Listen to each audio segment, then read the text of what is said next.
Bismillahirrahmanirrahim. Assalamualaikum warahmatullahi wabarakatuh. Waalaikumsalam warahmatullahi wabarakatuh.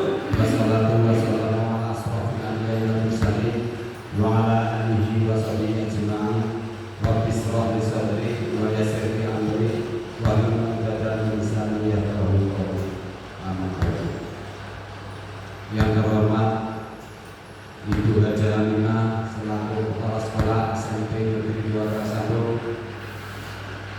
yang terhormat Bapak Ibu Guru SMP Negeri 2 Karasado, sebelumnya marilah kita panjatkan puja dan puji syukur kepada Allah Subhanahu wa Ta'ala, di mana pada kesempatan pagi hari ini yaitu hari Jumat tanggal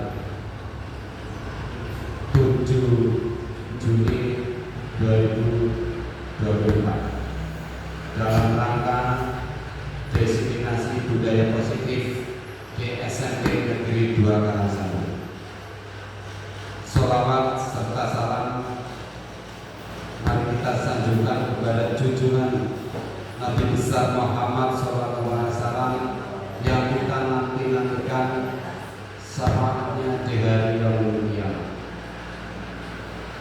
Alhamdulillah, pada kesempatan pagi hari ini kami akan menyampaikan diseminasi budaya positif di sekolah SMP Negeri 2 Karasado. Tapi sebelum acara diseminasi budaya positif dimulai, akan saya tampilkan beberapa pertanyaan berikut ini. Yang pertama, ini Bapak Ibu Guru setuju atau tidak setuju ya? Yaitu pemberian hukuman dapat mendisiplinkan siswa. Kira-kira Bapak Ibu Guru setuju nggak? Dengan adanya hukuman dapat mendisiplinkan siswa. Setuju nggak? Monggo Pak Dwi, setuju. Bu Hati setuju nggak? Gak apa-apa, ini gak ada salah, gak ada betulnya. Jangan takut. Ada yang kurang setuju, ada yang setuju. Kalau bertias kurang setuju, berarti dengan hukuman tidak setuju akan memberikan. Oke, yang kedua, pemberian hadiah meningkatkan prestasi siswa. Setuju. Setuju. Ini mungkin yang sering memberi hadiah akan otomatis meningkatkan prestasi siswa. Ya. Ada yang setuju, ada yang tidak. Setuju semua. Ya. Setuju juga. Kalau ini sering dapat hadiah ya. Yang ketiga, guru harus mampu memberikan solusi untuk setiap siswa yang bermasalah. Setuju. Guru harus mampu memberikan solusi untuk setiap siswa yang bermasalah. Apa ini harus guru yang apa harus guru? Tidak harus guru, tapi bersama-sama. Ya, bagus. Hebat. Jadi tidak harus guru ya. Bisa berkolaborasi, bisa anak didiknya sendiri memecahkan masalahnya sendiri. Ya. Warga sekolah. Ya, warga sekolah. Ya. Warga sekolah kan pengisuannya itu semua. Oke, yang keempat, guru berperan sebagai teman bagi siswa. Setuju. Ini guru Pak. Ini kalau mengatasi masalah, guru sebagai teman untuk mengatasi masalah, bisa nggak? Kira-kira bisa nggak? Ya, bisa kan? Ini nanti jawabannya ke depan, nanti ada jawabannya ya. Oke, sekarang memanfaatkan positif, budaya positif, apa itu budaya positif? Apa? Coba apa budaya positif? Menunjukkan dari nilai-nilai atau keyakinan universal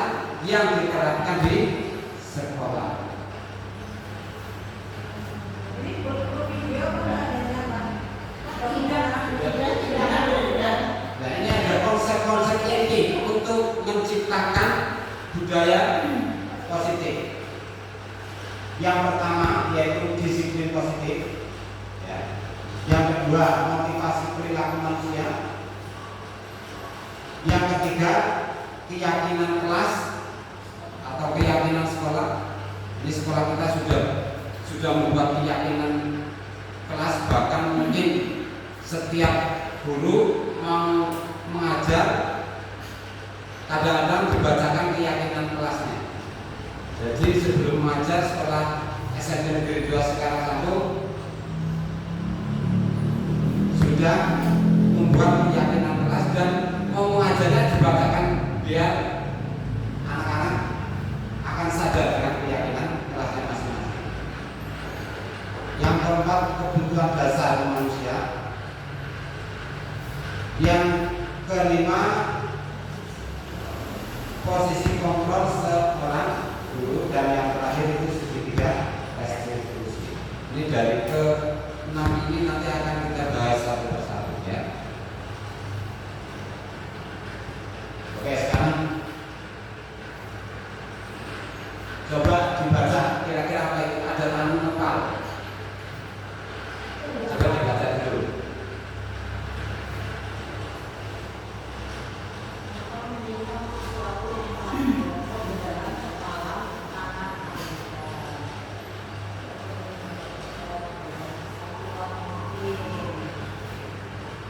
Ini ada permainan sedikit, ada ice breaking sedikit ya. Jadi mungkin Bapak Ibu guru ada yang sudah pernah ice breaking seperti ini ya. Ya. Coba sekarang berpasangan ya. Ya berpasangan. Pantesan jadi badan dari Thomas Parmin karena berpasangan.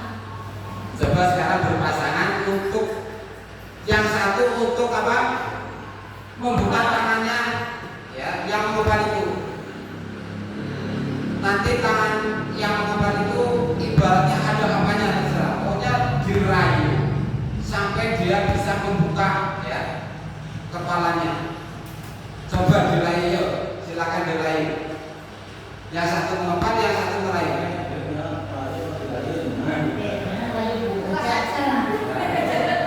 Pokoknya dirayu sampai yang tidak punya pasangan silakan ke sini. Yang tidak punya pasangan.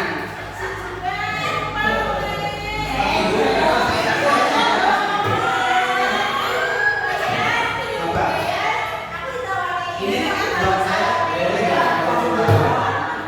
Kenapa nggak boleh? Siapa tahu kalau buat saya bisa bermanfaat kita berdua. Saya buka paksa boleh?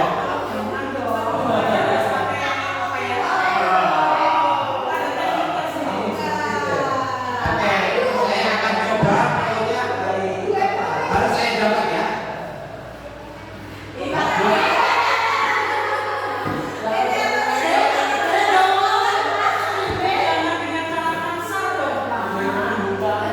Kalau saya sudah secara halus, tidak boleh ya, otomatis masyarakat. Dengan cara penggoda. Ya, oke, terima kasih atas.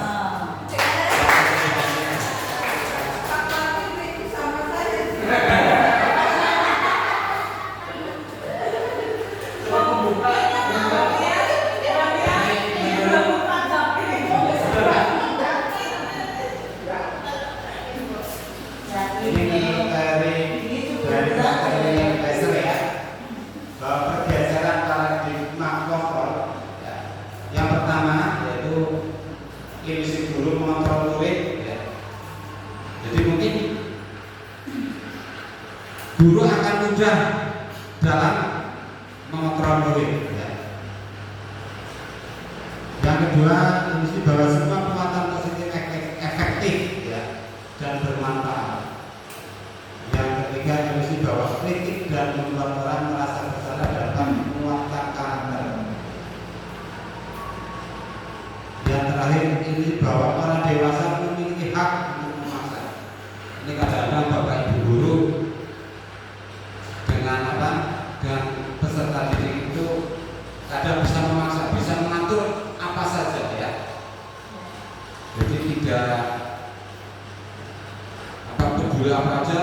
kadang-kadang bisa memaksa murid dengan semaunya. Bagaimana seorang bisa berubah dari paradigma stimulus respon pada pendekatan teori kontrol? Oke, yang pertama stimulus respon ya, dengan teori kontrol. Realitasnya kebutuhan kita sama. Apa betul kebutuhan kita sama? Tapi kenyataannya ya, realitasnya kebutuhan kita itu berbeda. Kemudian semua orang melihat hal yang sama. Tapi kenyataannya juga setiap orang itu tidak memiliki atau gambaran yang sama. Ya, pasti setiap orang punya pikiran yang berbeda. Kita mencoba mengubah orang agar berpandangan sama dengan kita. Apa bisa? Kalian itu harus sama dengan pandangan saya. Kira-kira bisa nggak untuk menyamakan pandangan dengan saya? Bisa?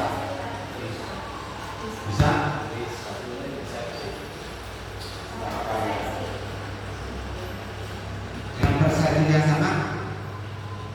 Tapi kenyataannya kita berusaha memahami pandangan orang lain tentang dunia. Dan selanjutnya perilaku buruk dilihat sebagai suatu kesalahan. Nyatanya ya enggak.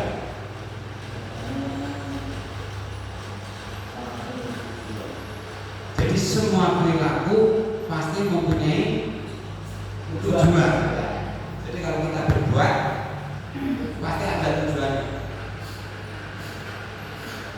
Saya di sini ada tujuannya enggak? Ada. Kalian di sini juga ada tujuannya. Orang lain bisa mengontrol saya. Kira-kira kalian bisa mengontrol saya nggak? Bisa. Bisa? Bisa kan? Yang bisa mengontrol saya yaitu saya sendiri ya.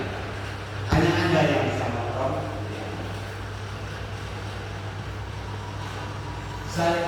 Yang kemudian yang berikutnya pemaksaan ada pada saat bukan gagal. Untuk gaya kontrolnya kolaborasi dan konsensus menciptakan pilihan-pilihan baru. Yang terakhir model berpikir menang kalah. Tapi untuk gaya kontrolnya yaitu model berpikir menang-menang, win-win solution ya. Jadi intinya maksudnya itu tidak ada yang kalah, tidak ada yang menang. Jadi menang semuanya. Jadi beruntung semuanya ya. Nah sekarang apa yang dinamakan disiplin?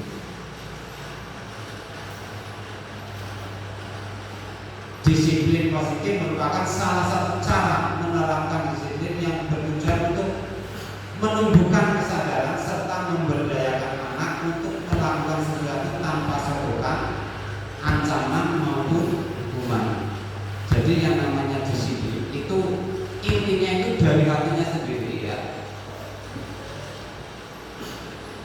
Yang berbuat baik tanpa ada paksaan ya, tanpa ada hukuman.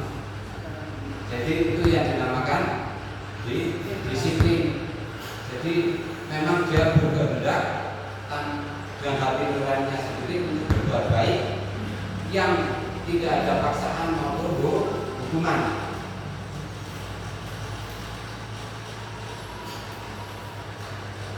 Nilai-nilai kebajikan universal. Nilai-nilai kebajikan universal itu ada di profil pelajar Pancasila. Mungkin sudah Bapak Ibu guru sudah paham dengan 6 dimensi profil pelajar Pancasila. Yang pertama apa Bapak Ibu guru? Berketuhanan, beriman ya, beriman bertakwa kepada Tuhan yang Maha Esa. Yang kedua kebinekaan global. Yang ketiga gotong royong. Yang keempat, mandiri. Yang kelima, bernalar kritis. Terakhir, kreatif. Jadi untuk nilai-nilai kebajikan universal.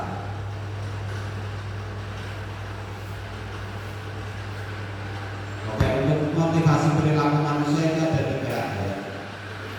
Kira-kira kita untuk berbuat itu di antara kita yang mana? Yang paling pas kira-kira menurut Bapak Ibu guru?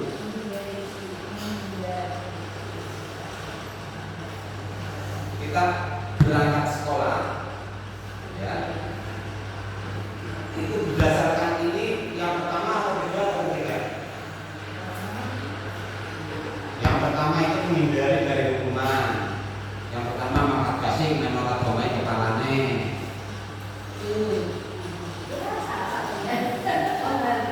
Yang kedua mendapat imbalan atau penghargaan menurut gaji. Yang ketiga menghargai diri menjadi orang yang berkeadilan.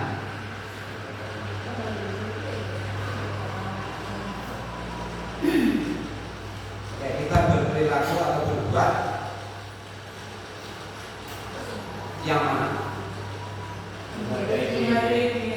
Oke, jawabannya nanti ya. Oke, ini ada hukuman, ada konsekuensi, ada restitusi. Oke, hukuman.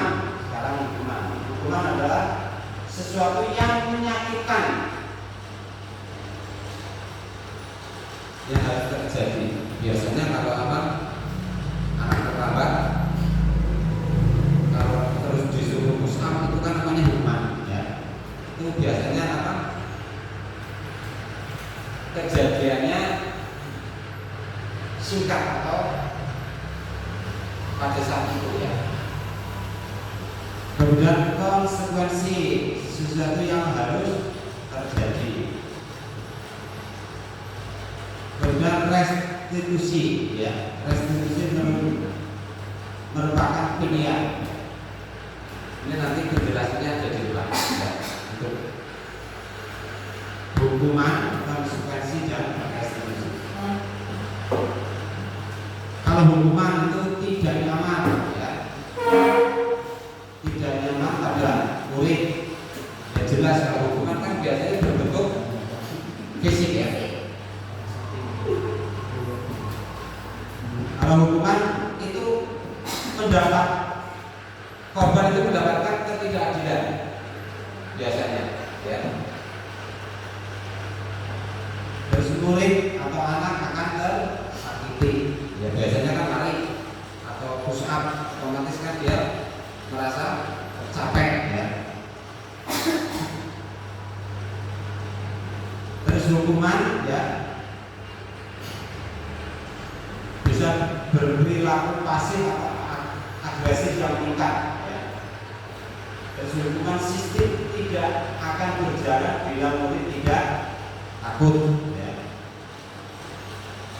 Terus hukuman berlaku hanya pada sebuah institusi, tidak berlanjut pada kehidupan nyata ya.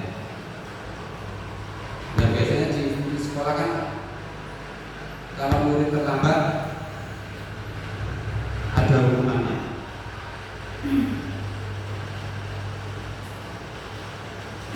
Terus murid biasanya akan membenci peraturan. Nah ini kalau ada peraturannya, terus yang dihukum siswa, otomatis siswa akan membencinya peraturan itu. Sekarang yang restitusi tadi yang pertama sudah, yang kedua tidak nyaman untuk murid ya. Anak untuk jangka waktu pendek ya. Korban bisa diabaikan ya. Terus konsumsi yang berikutnya murid atau anak dibuat tidak nyaman. Penguatan hanya bertahan dalam jangka waktu pendek ya. Nah, ini konsekuensi ya. Terus memerlukan monitoring dan supervisi terus menerus dari guru. membantu penerapan mengikuti peraturan dalam masyarakat. Terus konsumsi yang berikutnya, apa peraturannya, mampukah kamu melakukannya? Terus selanjutnya, murid anak menghormati peraturan. Ini kalau konsekuensi. Jangan restitusi, ya. Restitusi merupakan pilihan, ya. Terus menguatkan untuk murid anak dalam jangka waktu panjang. Ini kalau restitusi itu bisa jangka panjang bagi murid. Korban itu mendapatkan baki, ya. Ini kalau restitusi. Terus murid mendapatkan penguatan. Terus masalahnya bisa dipecahkan, itu restitusi.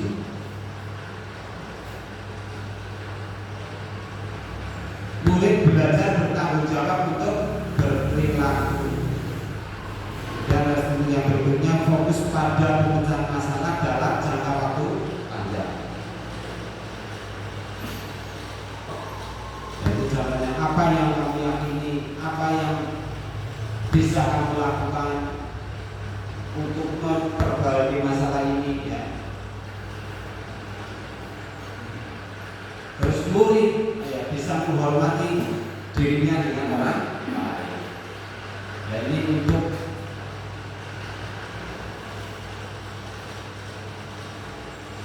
merubah kalimat negatif menjadi kalimat positif, ya. Oke, yang pertama, awas, contohnya ini, ya. Awas kalau dilakukan tadi, ya, nanti ya berubah menjadi kalimat positifnya apa? Kalau netralnya dulu, lakukan apa yang saya lakukan. Dan untuk yang positifnya, apakah hal ini sesungguhnya ingin kamu lakukan?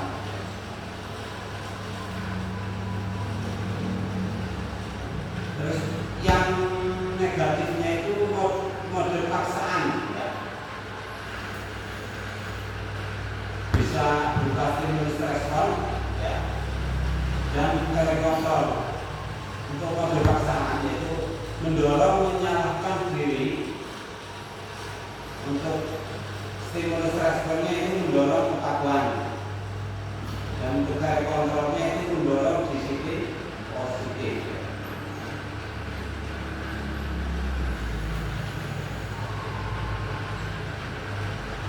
Terus untuk konsep diri buruk, ya.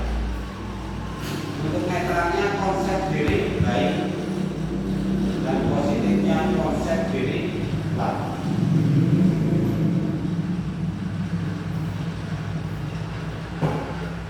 Oke, sekarang hukuman, konsekuensi dan restitusi, ya. Untuk murid, ya, anak belajar menyembunyikan kesalahan. Tapi untuk konsekuensinya, murid belajar taat peraturan.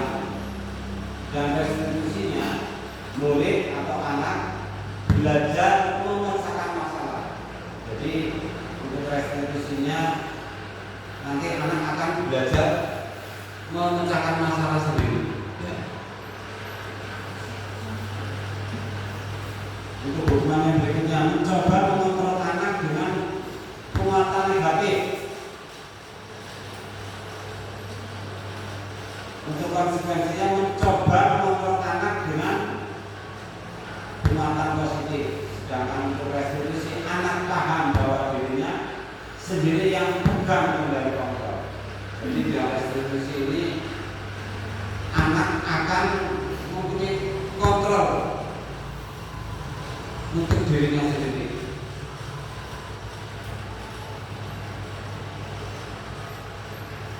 Terus hukuman yang berikutnya, tiba-tiba tidak diharapkan atau sangat melukai.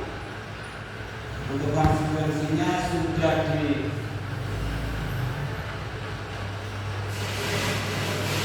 didasari masuk akal. Sedangkan untuk konstitusi berupa undangan untuk mengadakan restitusi.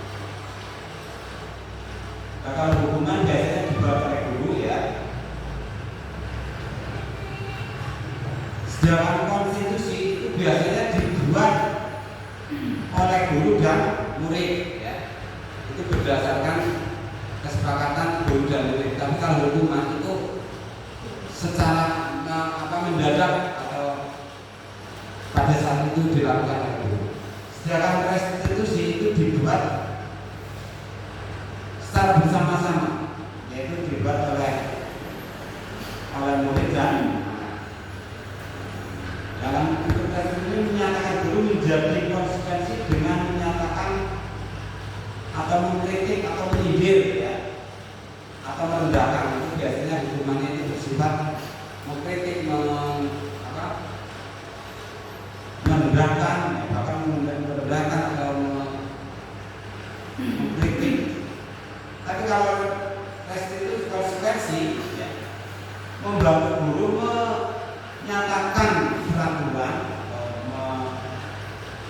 melakukan peringatan dan menerapkan konsekuensi, ya. Kalau restitusi itu menguatkan guru menyebutkan keyakinan atau membimbing anak untuk berpikir menjadi lebih baik. Jadi mungkin Bapak Ibu guru sudah paham belum dengan apa itu hukuman, apa itu konsekuensi, apa itu restitusi? Sudah paham belum? Belum, ya. Ini nanti akan dijawab di depan, ya. Jadi apa itu hukuman, apa itu restitusi, konsekuensi dan restitusi. Kalau dia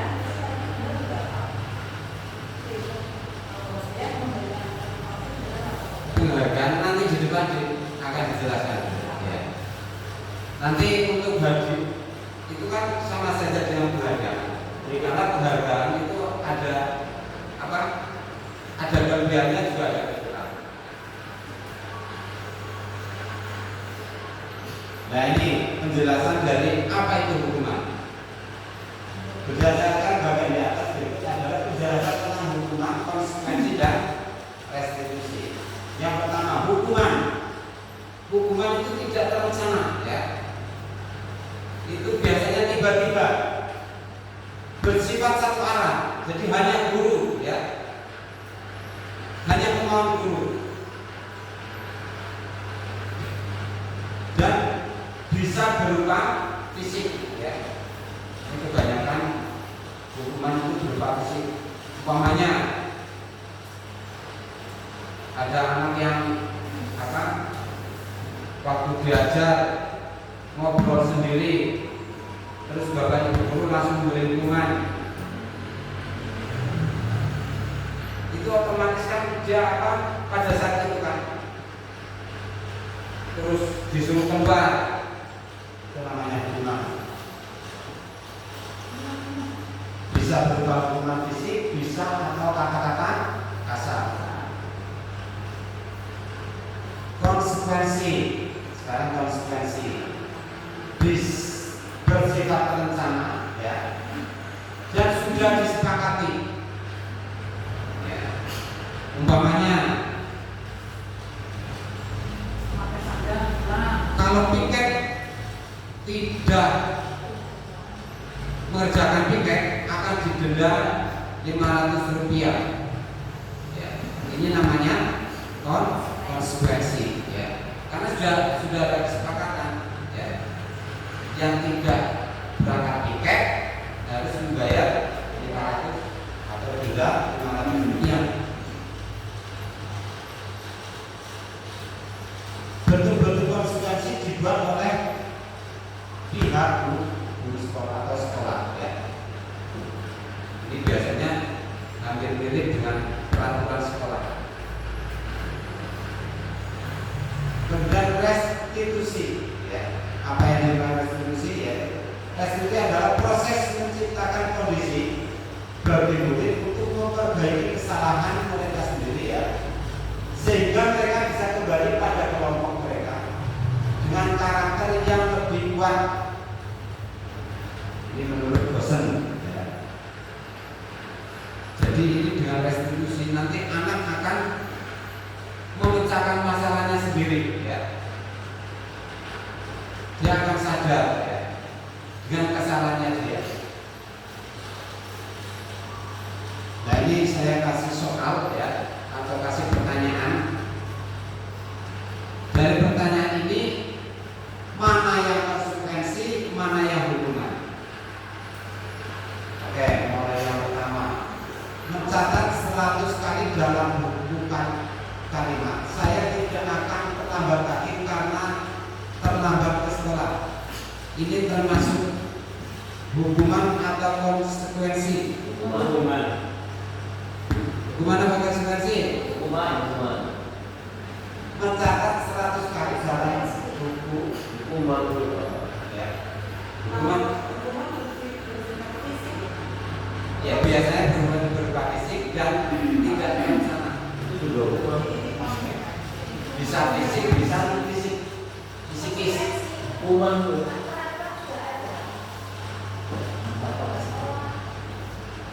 Hukuman atau konsekuensi? Hukuman. Hukuman. Hukuman. Terus yang kedua, lari mengelilingi lapangan basket 2 kali karena terlambat hadir sekolah. Hukuman.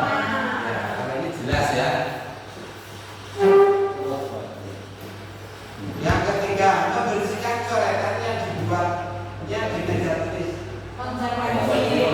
Ya, konsekuensi itu biasanya sudah berbuat ya kesepakatan antara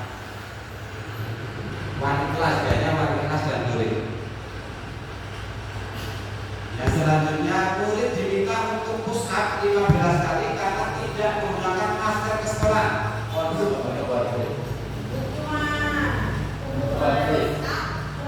Nah, ini push up 15 kali. Kira-kira Ada peraturan yang mungkin dalam Kira-kira anak SMP suruh push up 15 kali kuat nggak?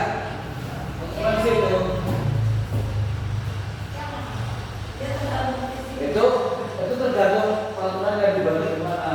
Kalau nggak pakai masker, itu konsekuensi jadinya. Kalau sudah kesepakatan, iya kalau kesepakatan konsekuensi. Ini karena tidak memakai masker loh. Dia makanya berarti itu konsekuensinya pakai masker. Biasanya kalau konsekuensi itu sifatnya membangun. Iya. Kalau ini kan cenderung fisik lah. Iya, ya ini hukuman ya. Terus selanjutnya berdiri di depan kelas sambil mengangkat kaki satu, ya sambil begini mengangkat satu. Karena tidak bisa menjawab pertanyaan. Ini karena tidak bisa menjawab pertanyaan, kok dikasih berdiri. Iya bu.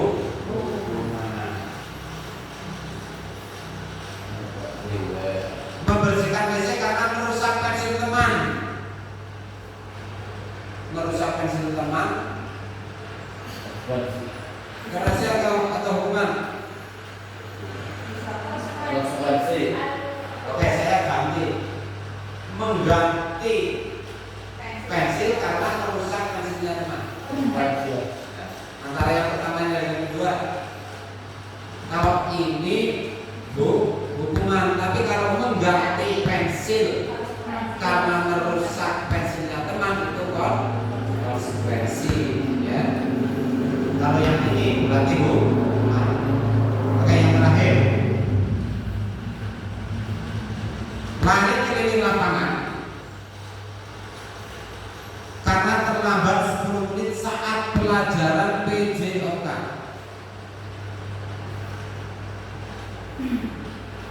Lari keliling lapangan, hukuman atau konsekuensi?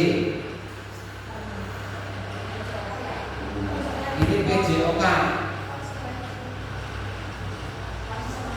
Ini karena pelajaran PJOK, ya.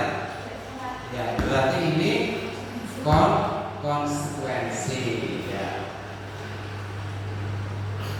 Nah ini Bu, yang tadi Ibu tanyakan, ya, dengan hadiah atau penghargaan, ya. Nah ini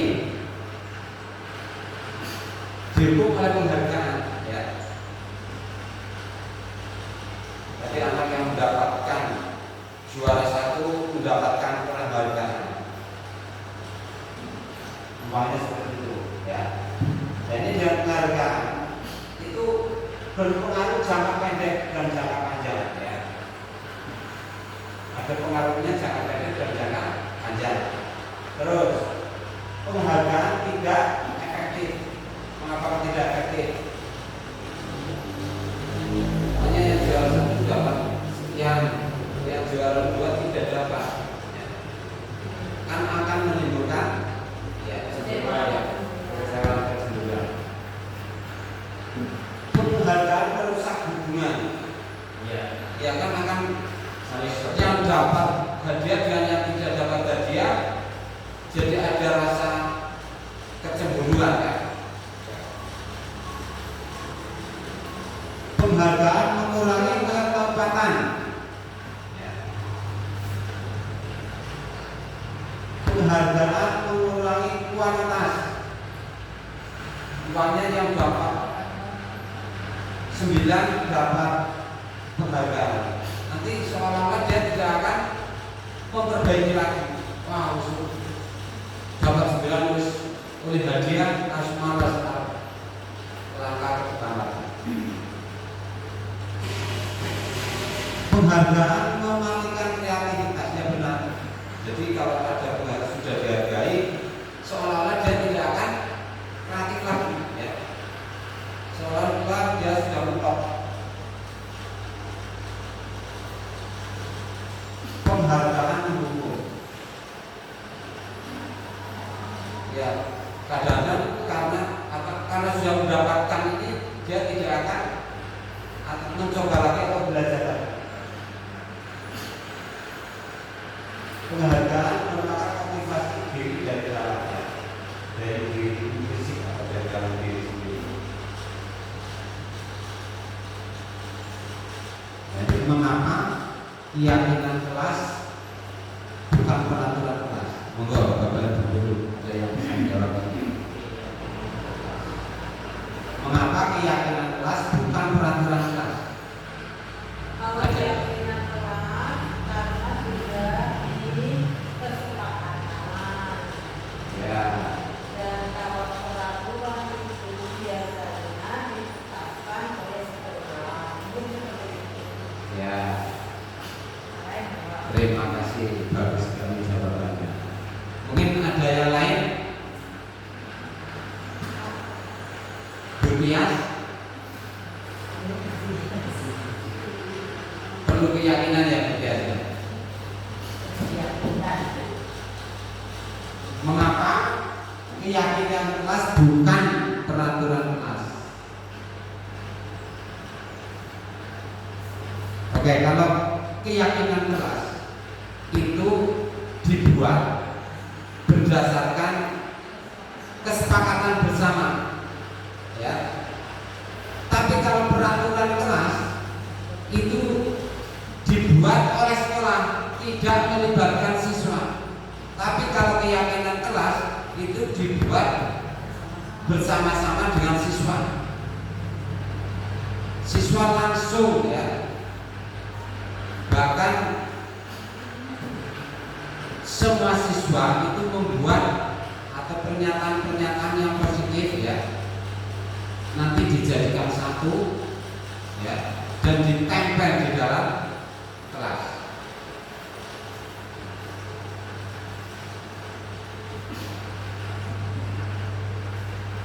Oke, sekarang ada mengapa kita memiliki peraturan tentang penggunaan helm pada saat mengendarai kendaraan roda 2. Ini kira-kira peraturan atau keyakinan?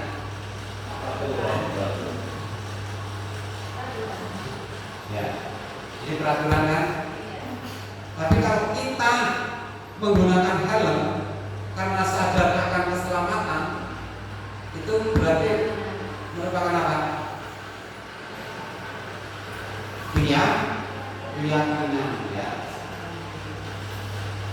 Jadi kalau kita menggunakan helm karena takut polisi, itu karena peraturan kan. Tapi kalau kita menggunakan helm demi keselamatan diri sendiri, itu merupakan keyakinan ya. Jadi Jadi keyakinan itu timbul dari hatinya sendiri. Yang kedua, mengapa kita memiliki peraturan tentang penggunaan masker dan mencuci tangan setiap saat?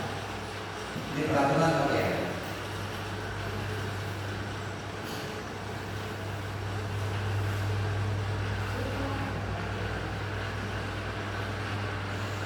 Mengapa kita memiliki peraturan tentang penggunaan masker dan mencuci tangan setiap saat? Keyakinan ya. Ya, karena demi kesehatan ya.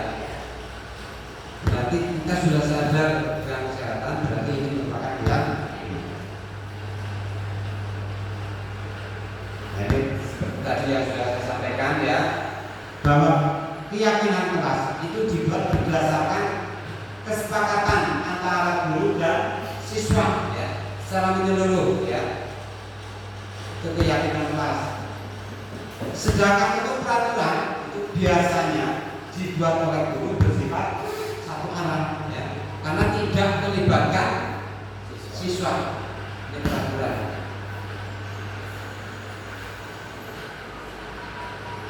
Ya, ini cara atau prosedur untuk pembentukan keyakinan sekolah atau keyakinan kelas. Kalau sekolah kita kan hampir setiap kelas sudah membuat ya keyakinan kelas. Mungkin kalau sekolah kita sudah membuat keyakinan sekolah belum?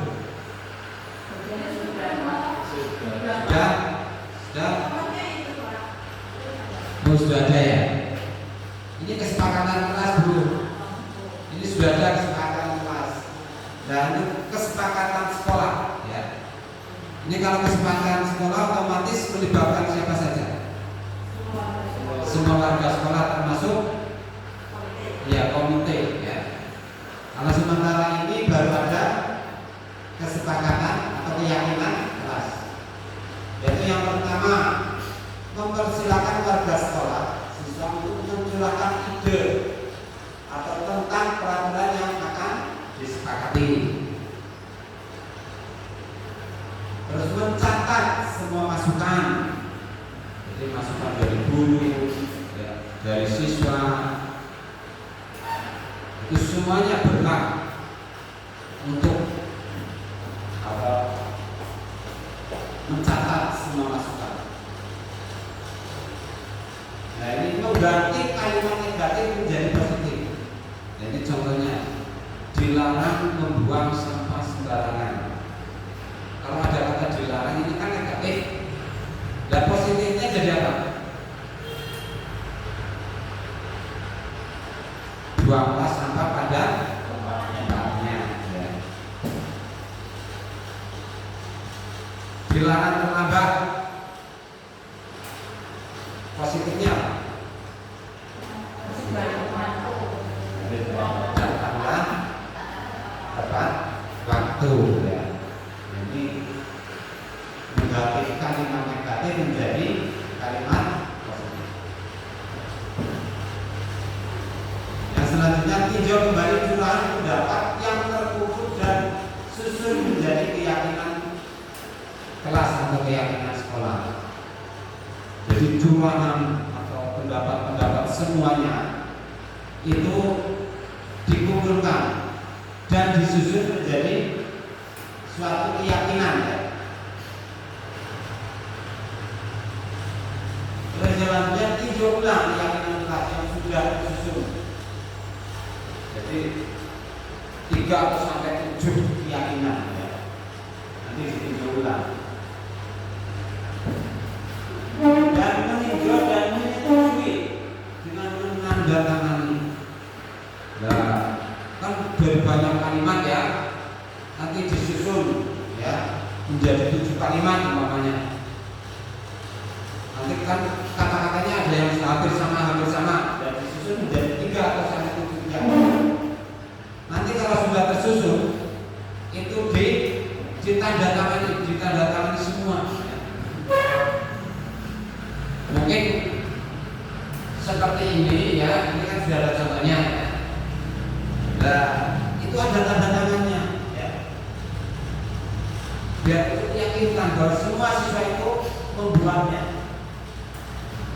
Nah ini kekurangannya ini berarti belum ada tanda tangannya. Dan untuk kedepannya itu untuk di kelas itu ada tanda tangannya setiap siswa.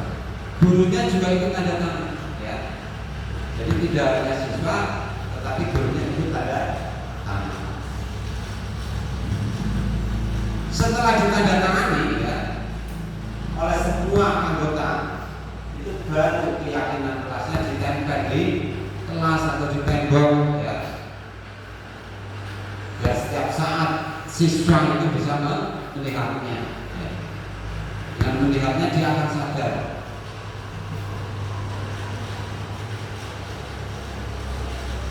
Nah ini ada 5 posisi kontrol guru ya. Yang pertama yaitu penghukum ya.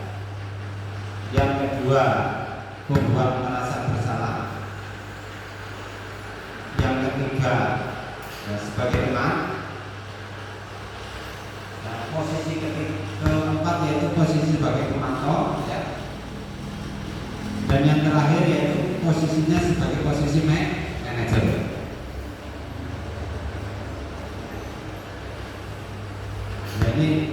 Ini akan saya tampilkan videonya ya, untuk contoh posisi kontrol seorang guru.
Demikian video yang ditampilkan ya.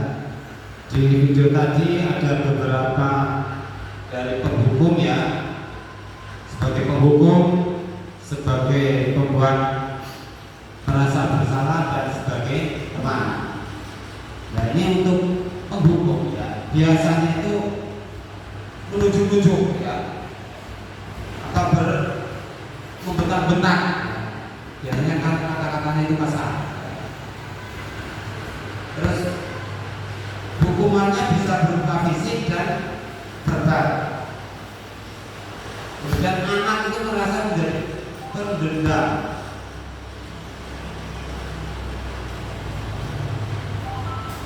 Dan anak itu akan merasa tidak suka dengan guru atau tidak suka dengan mapel dan itu kalau anak biasa dihukum. Kemudian untuk yang membawa merasa bersalah, biasanya suaranya lembut ya, terus menyalahkan siswa ya. Terus guru itu menyatakan kesalahan pada siswa,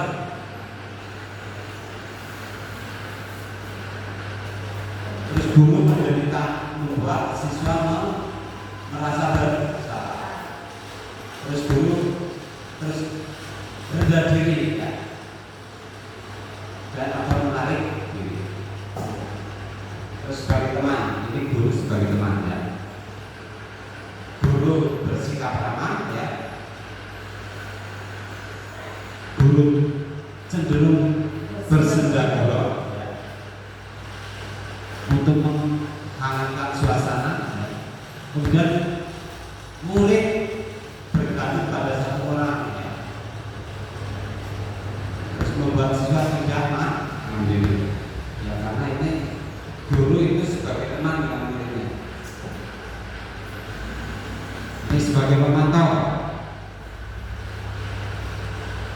Tadi divideokan dari penghukum sampai terakhir.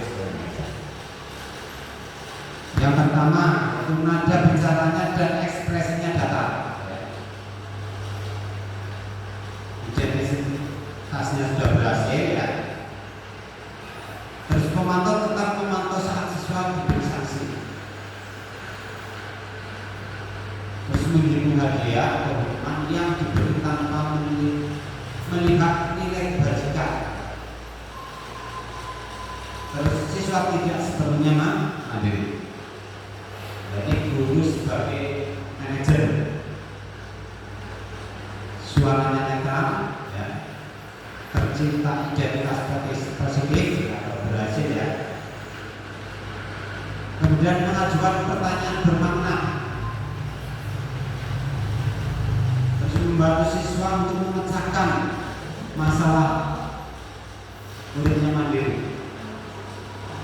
Terus peserta didik memecahkan masalahnya sendiri ya. Jadi harus sebagai manajer. Jadi yang selanjutnya ini yaitu kebutuhan dasar manusia. Kebutuhan dasar manusia yaitu yang pertama yaitu untuk bertahan hidup.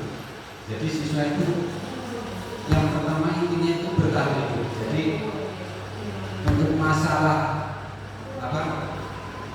makan minum itu kalau bisa itu terpenuhi, nanti biar bisa berpikir dengan dasar. Terus yang kedua kasih sayang dan rasa diterima. Nanti kalau kebutuhannya hidupnya terpenuhi, terus yang kedua itu bisa diterima di kelompoknya masing-masing. Temannya di kelas ya bisa berteman dengan ya teman semuanya.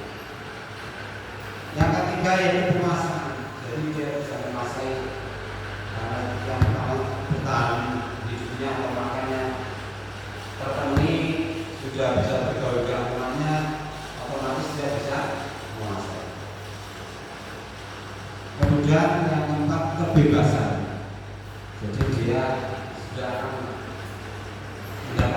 bebas atau belajar sesuai dengan bakatnya masing-masing. Yang kelima yaitu kesenangan. Jadi kalau sudah merasa ada kebiasaan berarti dia sudah merasa ada kesenangan.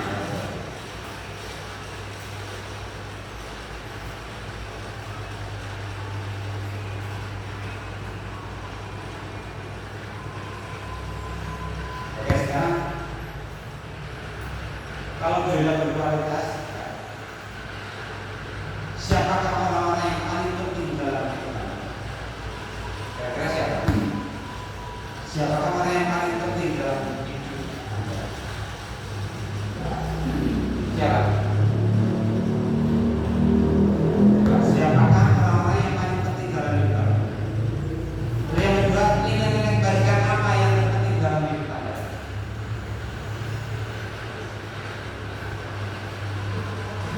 Jadi yang pertama, orang yang paling terpenting siapa dalam hidup Anda? Keluarga atau murid? Terus nilai kebajikan apa yang terpenting? Nilai kebajikan apa saja sih? Gotong royong, terus mandiri, banyak sekali kan nilai-nilai kebajikan. Menghargai, ya, menyayangi, bukan nilai kebajikan.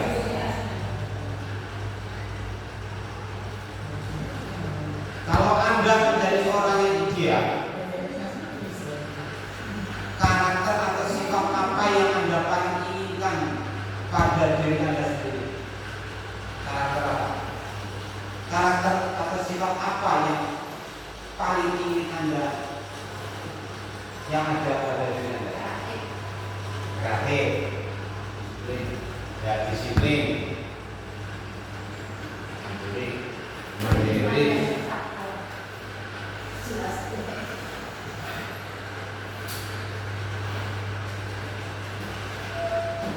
Ada pencapaian apa pencapaian Anda yang Anda sangat banggakan? Pencapaian apa yang dibanggakan kira-kira? Berhasil, keberhasilan, kebahagiaan, kesenangan dunia akhirat, ya. Iya.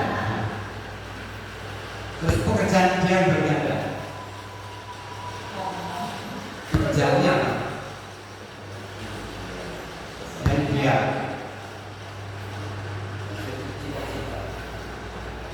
pekerjaan yang sesuai dengan cita-cita, ya, ya bisa ya.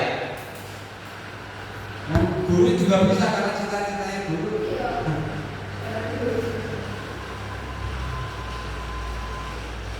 Ceritakan bagian perjalanan hidup Anda, ya, di mana Anda merasa itulah titik puncak hidup Anda. Titik puncaknya apa? Bahagia. Bahagia apa? Bahagia dunia akhirat.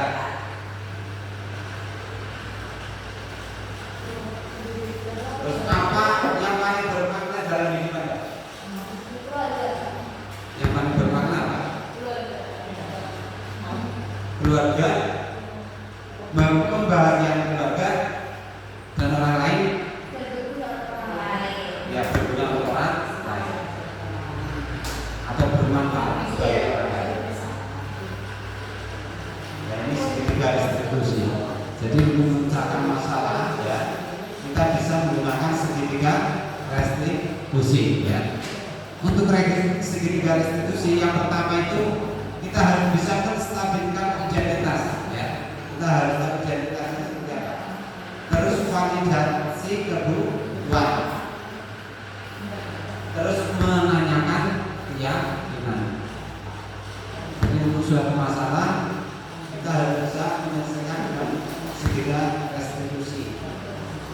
Untuk menstabilkan identitas, ya, itu setiap orang pasti pernah, ini contohnya, ya, setiap orang ini pasti pernah melakukan kesalahan. Terus bukan satu-satunya yang menang melakukan kesalahan ya. Ini contoh menstabilkan identitas. Kemudian validasi kemampuan, yaitu contohnya kamu tentu punya alasan mengapa melakukan seperti ini ya. Alasannya apa kamu kok bisa melakukan kesalahan ini? Terus adakah cara yang lebih efektif untuk mendapatkan apa yang kamu butuhkan? Ini untuk validasi kedua. Terus menanyakan keyakinannya, yaitu yang pertama, nilai apa yang kita sepakati. Kamu ingin menjadi orang yang seperti apa? Ini berarti kalau siswa punya kesalahan ya, ini caranya seperti ini. Kan biasanya yang terakhir itu kamu mau ini mau jadi orang apa ya? Mau seperti apa?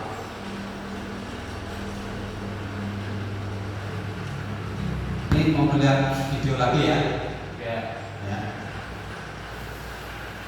Tapi sayang gambarnya tidak bisa tampil di sini.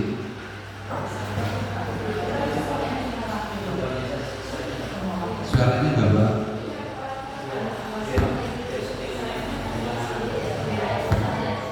Suaranya aja. Pakai HP. Pakai HP ya. Ambil contoh video sedikit resolusi.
Silakan perhatikan video tersebut.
demikian video yang saya tampilkan, mudah-mudahan video tadi bisa bermanfaat ya.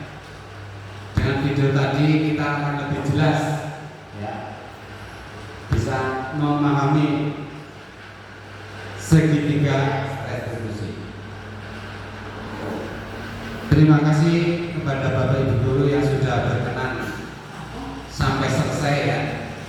Mudah-mudahan apa yang saya sampaikan bisa bermanfaat ya. Setelah saya mendapatkan ilmu dari fasilitator saya dan saya bisa berbagi dengan teman saya, dan mudah-mudahan bisa diaplikasikan di kelasnya masing-masing. Mungkin hanya itu yang saya sampaikan. Ada salahnya saya mohon maaf yang sebesar-besarnya. Wabillahi taufiq wal hidayah. Wassalamualaikum warahmatullahi wabarakatuh.